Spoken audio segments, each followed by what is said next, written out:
मैं बहुत छोटी थी जब मेरी सास ने अपने बेटे की शादी मुझसे कर दी थी। अचानक एक रात मेरी तबीयत खराब हुई तो मेरी सास मुझे तुरंत डॉक्टर के पास ले गई। तो डॉक्टर ने देखते ही मुझे बोला, ये तो पेट से है। ये सुनकर सास बहुत खुश हुई, लेकिन मैं उस वक्त बहुत हैरान हुई जब पूरे 9 महीने होने के बावजूद भी ना मेरा पेट बढ़ा और ना ही मैं मोटी हुई। मैं जब भी सास को इस बारे में पूछती तो उनके चेहरे का रंग उड़ जाता और कहती, ये तुम्हारा सिर्फ वहम है। लेकिन एक रात सास ने खुद कहा कि सुबह तुम्हारी डिलीवरी का दिन है, इसलिए यह दवाई खा के सो जाना ताकि बच्चे को जन्म देना आसान हो जाए। लेकिन मैं रात को वो गोली खाना ही भूल गई थी। तो अचानक आधी रात को पानी पीने के लिए मेरी नींद खुली तो सास को देखते ही मेरे पैरों तले ज़मीन निकल गई, क्योंकि सास तो आज बहुत ज़ोरों की बारिश हुई थी। पानी से सब कुछ बहा गया था। मैं गैलरी में खड़ी होकर इधर उधर देख रही थी, लेकिन मैं टेरेस पर जाना चाहती थी। टेरेस से मैं नाले और हरे हरे पहाड़ देखना चाहती थी। मैंने अपनी सांस को इधर उधर देखा, लेकिन वह मुझे दिखाई नहीं दी। जब से मेरी सास को पता चला है कि मैं पेट से हूँ, तब से उन्होंने मेरा बहुत ख्याल रखा था। वह मुझे हर समय आराम करने की सलाह देती थी।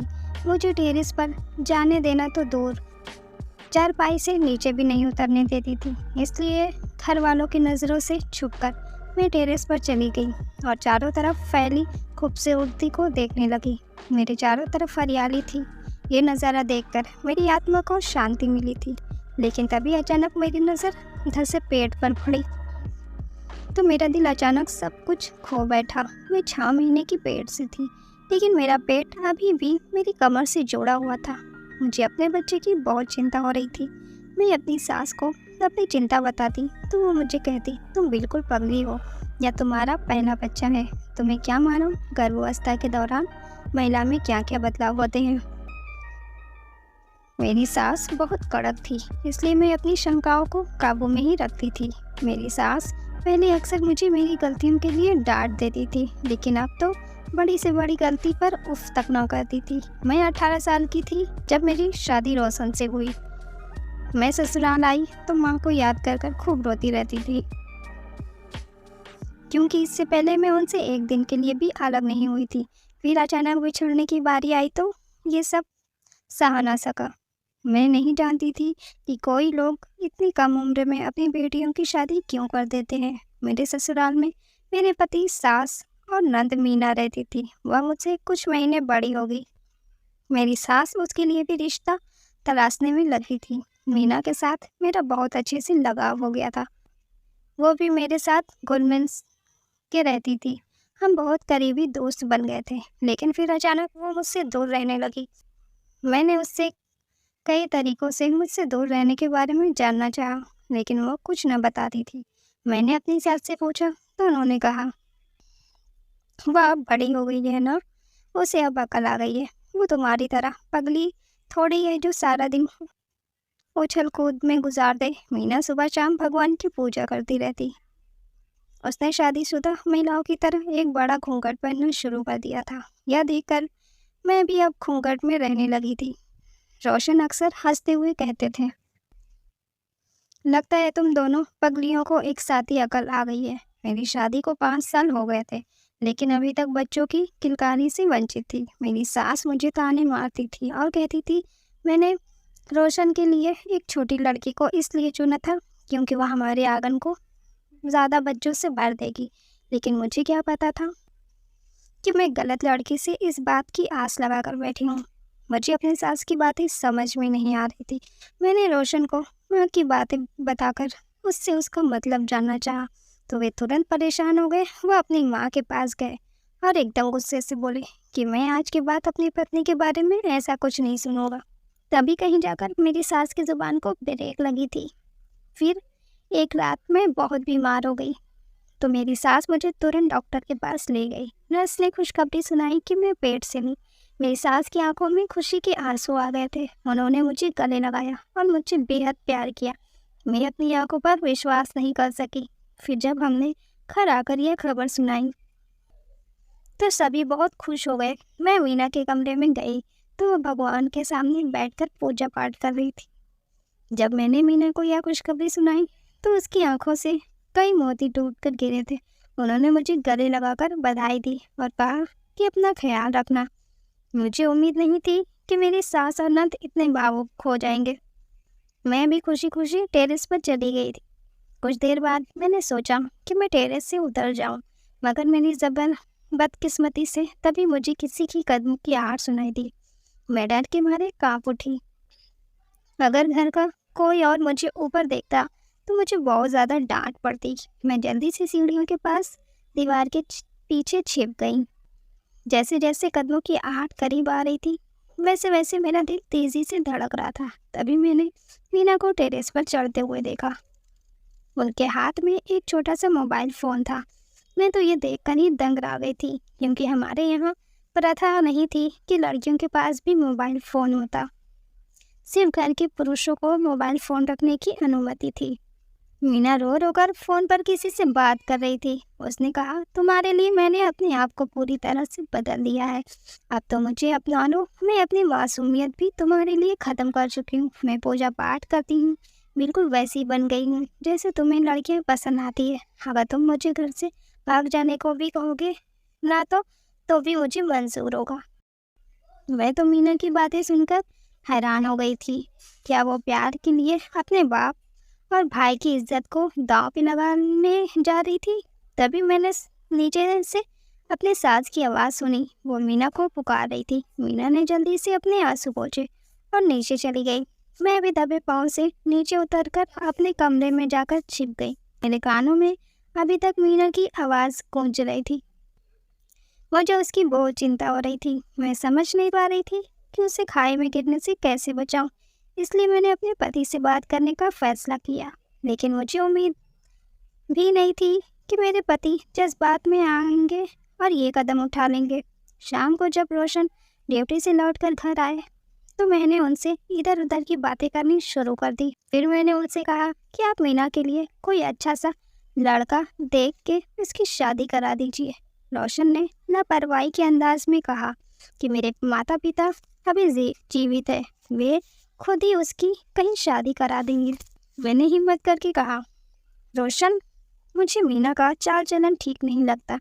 इससे पहले कि वो आप लोगों पे बदनामी का दाग लगा जाए, उसके उचित रिश्ते के साथ मेरी बात अभी ख़त्म ही नहीं हुई थी कि रोशन का एक हाथ मेरे चेहरे पर आकर टकरा गया था और फिर वो चिल्लाने लगे थे। हमारे 5 साल के वैवाहिक जीवन में ऐसा पहली बार हुआ था।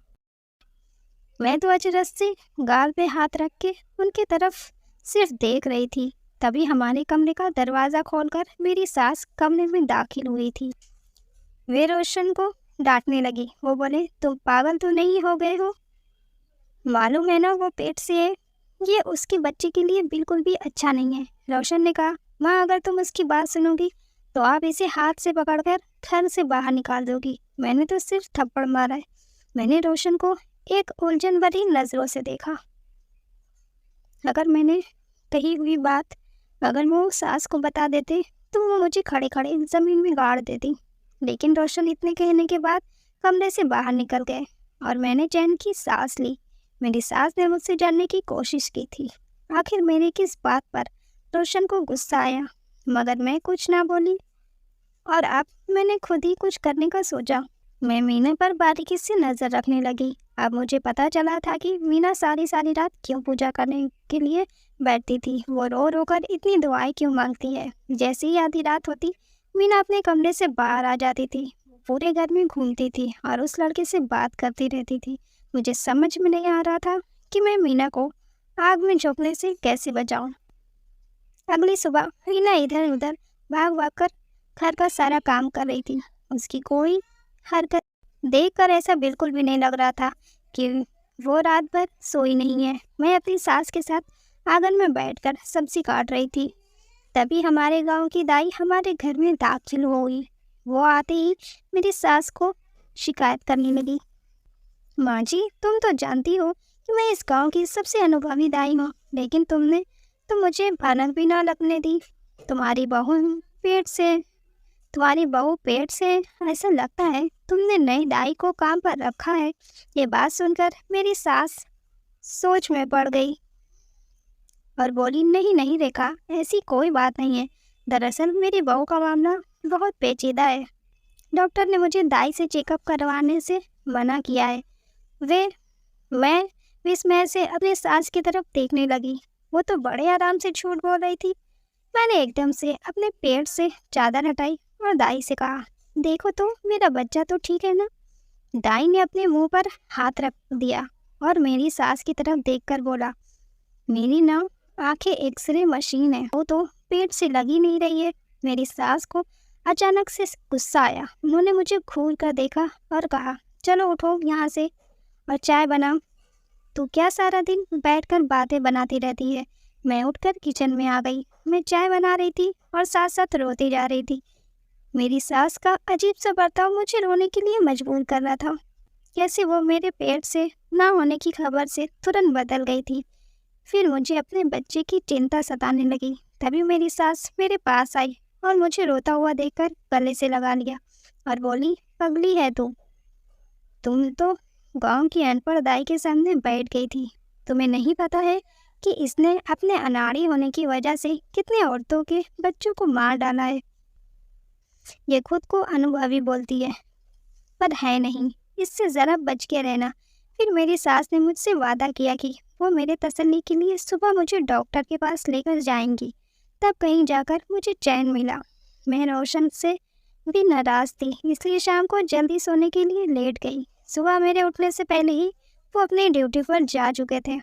मैंने अपनी सास को डॉक्टर के पास जाने के लिए जिद की तो वो मुझे लेकर गई। महिला डॉक्टर ने मेरा चेकअप किया तो मुझे मुस्कुरा कर बोली कि माँ और बच्चा ठीक है। फिर मैंने लेडी डॉक्टर से कहा, फिर मेरा पेट क्यों उभर कर बाहर नहीं निकल रहा है।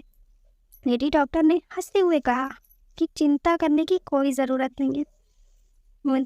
कुछ महिलाएं अपने प्राइम में उतनी ही पतली होती हैं जितनी वो पहले से होती है। फिर उन्होंने मेरा अल्ट्रासाउंड किया और मुझे मेरी रिपोर्ट दिखाई। तब कहीं जाकर मेरे दिल को तसल्ली हुई थी, वरना मैं तो दाई की बातें सुनकर बहुत डर गई थी। इस तनाव से बाहर निकली तो एक बार फिर मुझे मीना की हरकतें परेशान करने लगी। वह हर रात किसी के साथ फ़ोन पर घंटों घंटों बातें करती रहती। एक रात मैं मीना की यूं ही जासूसी कर रही थी। तब मैंने उसे टेरेस पर जाते हुए देखा। मैं यही सोच रही थी कि रात को 2 बजे वो टेरेस पर क्या लेने जा रही थी। मुझे चिंता सता रही थी कि कहीं उसका घर से भागने का तो कोई इरादा नहीं है। मैंने उसे इतना बड़ा कदम उठाने से रोकने के लिए रोशन को नींद से जगा दिया। वह घबरा कर बोले, क्या हुआ, तबीयत तो ठीक है ना। मैंने ज़ोर से कहा कि मीना घर से भागने लगी है। रोशन डर गया और उसने मुझसे कहा कि वो कहाँ है। मैं रोशन को अपने साथ टेरेस पर ले गई। मीना सामने भगवान की तस्वीर रखकर माला जप रही थी। रोशन मेरी तरफ खा जाने वाली नज़रों से देख रहे थे। तभी किसी के कूदने की आवाज़ सुनाई दी थी। कोई हमारे घर की टेरेस से नीचे कूदा था। रोशन उस ओर दौड़ कर गया, लेकिन उन्हें कोई नजर नहीं आया था। जब मीना बोली तो उसकी आवाज़ में समंदर जैसा सुकून और ठहराव था। भाभी, आपने मेरी बिल्ली को डरा कर भगा दिया। हमारी अभी अभी तो दोस्ती हुई थी। पहले वो मुझसे डरती थी, पास भी नहीं आती थी। आज जब उसने मुझ पर भरोसा किया कि मैं उसे कोई नुकसान नहीं पहुंचाऊंगी, तो आपने उसे डरा दिया। रोशन ने मेरे और मीना की तरफ देखा और नीचे चले गए। मीना बोली, भाभी, मेरी जासूसी करना बंद कर दीजिए, नहीं तो कहीं ऐसा ना हो कि मेरी बददुआ तुम्हारे बच्चे को लग जाए और तुम फिर से एक बार खाली दामन आ जाओ। हाँ, इस बार तुम्हारे फिर से पेट से होने का इंतज़ार भी नहीं करेंगी। वो भाई की दूसरी शादी करा देंगी। मीना की बातें सुनकर अंदर तक हिल गई थी मैं चुपचाप वापस लौट आई। सुबह हुई तो सब कुछ पहले जैसे था। मीना घर का कामकाज कर रही थी। सास लिविंग रूम में बैठी थी और रोशन अपने काम पर चले गए थे। उस रात के बाद मीना पूरी तरह बदल गई थी। मैंने ना तो उससे किसी से फ़ोन पर बातें करते देखा, न रातों को टहलते देखा था। वो भगवान के नाम की माला जपकर घर के कामकाज में लग जाती थी। लेकिन उस रात के बाद मीना और मैंने पूरी तरह से एक दूसरे से बात करना बंद कर दिया था। मेरा ध्यान भी उससे हट गया, क्योंकि मेरी सास ने मुझे कहा था तुम्हारा 9वां महीना चालू हो चुका है। अब तुम कभी भी माँ बन सकती हो, इसलिए तैयारी करके रखो। मैं अपने बच्चों के कपड़े वगैरह बनाने में बिजी थी। मैं अपने पेट पर हाथ रखती तो अजीब सा महसूस होने लगा था। मैं इतनी कम उम्र होने के कारण मुझे नहीं मालूम था कि कुछ महिलाओं की गर्भावस्था ऐसे ही चुपचाप गुजर जाती है और किसी को पता भी नहीं चलता। मैं सारा दिन भगवान के नाम की माला जपती और प्रार्थना करती थी कि भगवान मेरे लिए अच्छा समय लाना। ऐसे ही एक रात मेरे सास मेरे कमरे में आई और बोली, बेटी तुम्हारी गर्भावस्था की अवधि समाप्त हो गई है। सुबह तुम्हारे घर बच्चा पैदा होगा। तुम अपनी तैयारी पूरी कर लो। फिर मुझे सास ने एक भूरे रंग का पैकेट दिया और कहा, इसमें एक गोली है, याद से इसे खा लेना। इससे तुम्हें बच्चे को जन्म देने के लिए आसानी हो जाएगी। मैंने उस लिफाफे को अपने साथ से बहुत खुशी के साथ ले लिया था। मेरा दिल एकदम ही बहुत सारी खुशियों से भर गया था। एक पल के लिए मैं बहुत खुश हो जाती तो अगले ही पल डर के मारे मेरा मूड खराब हो जाता था। मुझे नहीं पता था कि सुबह क्या होगा। मैं मन ही मन लगातार भगवान से प्रार्थना कर रही थी। अपनी खुशी और डर के मारे मैं वह गोली खाना ही भूल गई थी। लेटे लेटे ही मेरी आंख लग गई। आधी रात के करीब मेरी आंख फिर से खुल गई। मैंने सोने की कोशिश की लेकिन मुझे नींद नहीं आ रही थी। मैंने सोचा उठ ही गई हूँ तो एक बार पानी पी के ही सो जाती हूँ। जब मैं घर से किचन की तरफ जाने के लिए कमरे से बाहर निकली तो मुझे मीना के कमरे से अजीब अजीब सी आवाज़ें सुनाई देने लगी। वह चिल्ला रही थी। मैं एकदम से डर गई। मुझे चिंता थी कि कोई उसे नुकसान न पहुंचा दे। मैं मीना के कमरे की ओर तेज़ी से जाने लगी। जैसे जैसे मैं उसके कमरे की तरफ बढ़ रही थी तो उसके चिल्लाने की आवाज़ भी बढ़ती जा रही थी। मैंने कांपते हाथों से मीना के कमरे का दरवाज़ा खोला। दरवाज़ा खुलते ही सामने का नज़ारा देखकर सन रह गई। मीना की डिलीवरी हुई थी और मेरी सास ने मीना के बेटे को पकड़ के रखा था। और वही महिला डॉक्टर जिसने मुझे मेरे पेट से होने की खबर सुनाई थी, वो मीना की डिलीवरी कर चुकी थी। मैं हक्का बक्का होकर उनका मुंह ताक रही थी। मेरी सास ने मीना के बेटे को मेरे चरणों में रख दिया था। वो भी मेरे पैरों के पास बैठ गई और रोने लगी। उसने कहा, बेटी मुझ पर और इस मासूम बच्चे पर एक एहसान करो, इसे अपना समझो। बस इतना समझ लो, मीना ने नहीं बल्कि तुमने इस बच्चे को जन्म दिया है। तुम इस डिलीवरी से गुजरी हो। मैं घबरा गई और बोली, लेकिन अब मेरा बच्चा कहाँ है? मेरी डिलीवरी का वक्त तो सुबह है ना। तभी वही महिला डॉक्टर आगे बढ़ी। वो बोली, बेटी तुम बांझ हो, तुम कभी माँ नहीं बन सकती। तुम्हारी सास मेरी दोस्त है। इसने ही मुझसे कहा था कि मैं तुम्हें बता दूं कि तुम माँ बनने वाली हो। आगे मैं कुछ नहीं जानती।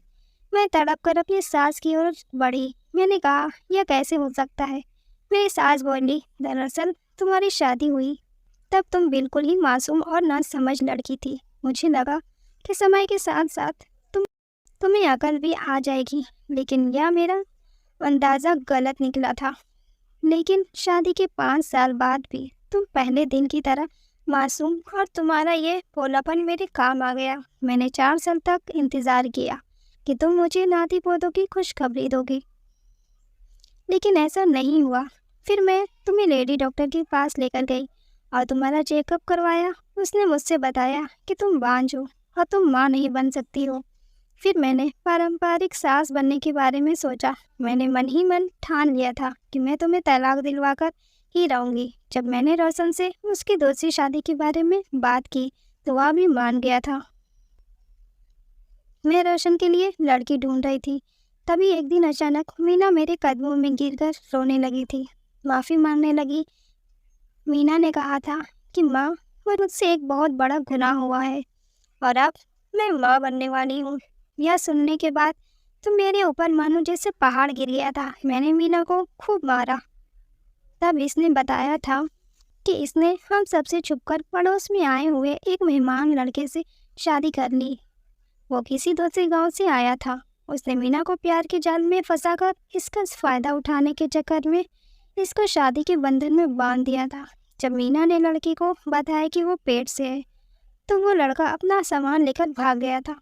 मीना ने उस लड़के से संपर्क करने के लिए मुझसे एक मोबाइल फ़ोन भी मंगवाया था मीना हर समय उस लड़के से बात करती थी, उससे शादी करने की भीख मांगती थी। बेटे, वो लड़का वादा करके फिर इनकार कर देता था। फिर मैंने एक प्लान बनाया। मैं जानती थी कि तुम दुनिया की चालाकियों से अनजान लड़की हो। मैंने तुमसे कहा था कि तुम पेट से हो। तुमने यकीन भी कर लिया था। मैंने मीना को भी सब कुछ बता दिया, लेकिन वो अभी भी लड़की को मनाने में लगी थी। एक बार वो लड़का मीना से मिलने टेरेस पर आया था और ये बताकर गया कि वो उसे तलाक देने वाला है। अब हम सीधा कोर्ट में मिलते हैं। इतना कहकर वो भाग गया था। मैंने सोच लिया था कि मीना का बच्चा तुम्हारी गोद में डाल दूंगी। इस तरह मेरी बेटी बेमौत मरने से बच जाती। तुम जानती हो ना, बिना पति की औरत को समाज किस किस नज़रों से देखता है। इसलिए मैंने वो किया जो मैंने कभी नहीं सोचा था। बच्चे की जान भी बच गई, मेरी मीना भी बच गई। इसके पिता का सिर भी नहीं झुका और ना ही उसके भाई के सम्मान को ठेस पहुंची। तुम भी तलाक से बच गई हो। रोशन यह नहीं जानता, यह बच्चा तुम्हारा नहीं बल्कि मीना का है। उससे भी यह सच छुपा कर रखना है। मैं हैरान निगाहों से उनकी ओर देख रही थी। कितना मतलबी होता है ना इंसान। कुछ दिन पहले मेरी सास मुझे तलाक दिलवाना चाहती थी, मगर अब मेरे सामने लाचार और मजबूर सी खड़ी थी। मैंने बच्चे को अपने हाथों में पकड़ लिया और बोली, ये मेरा राकेश है, ये मेरा बेटा है। मेरी सास ने आगे झुककर मेरा माथा चूम लिया था। मीना ने भी मुझसे माफ़ी मांग ली थी। सुबह ही मैंने घर में ऐलान कर दिया था कि मैं माँ बन गई हूँ। रोशन की खुशी का ठिकाना नहीं रहा था। राकेश हमारे घर की शान है। राकेश हमारे पूरे परिवार का लाडला बच्चा है। मैं इसे देख कर भगवान का शुक्रिया अदा करती रहती हूँ कि उसने किस तरह मेरे लिए हर कदम तय करके रखा था। राकेश मेरा बेटा है। मीना का भी बेटा भी उसके सामने ही रहता है, इसलिए अब वो भी खुश रहने लगी है। तो भाइयों और बहनों, ये थी आज की कहानी। अगर कहानी अच्छी लगी हो तो वीडियो को लाइक कीजिए, शेयर कीजिए और कमेंट। और हाँ, सबसे ज़रूरी बात, हमारे चैनल को सब्सक्राइब कीजिए। प्लीज़ सब्सक्राइब करें। भाइयों और बहनों, मिलते हैं अगली वीडियो में एक और दिलचस्प कहानियों के साथ। तब तक के लिए नमस्कार, धन्यवाद भाई और बहनों।